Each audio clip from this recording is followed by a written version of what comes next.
So, ito yung ating nakuha. Ating napitas.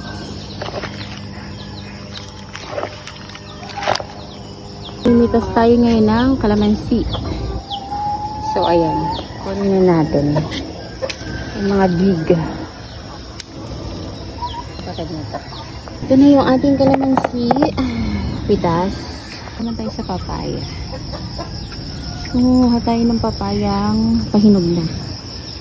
So, ayan. Tapos, ampalaya. Kukuha din tayo ng ampalaya kasi mga nabubulok. So, ayan. Ayun yun. Papaya. Ating papaya. Napaan ng pala siya. Sa pahinog na siya. Bulok yung ating ampalaya. Ang ganda, ang daming bunga pero puro bulok. Harvest. So, ayan ang ating na-harvest. So, here we go.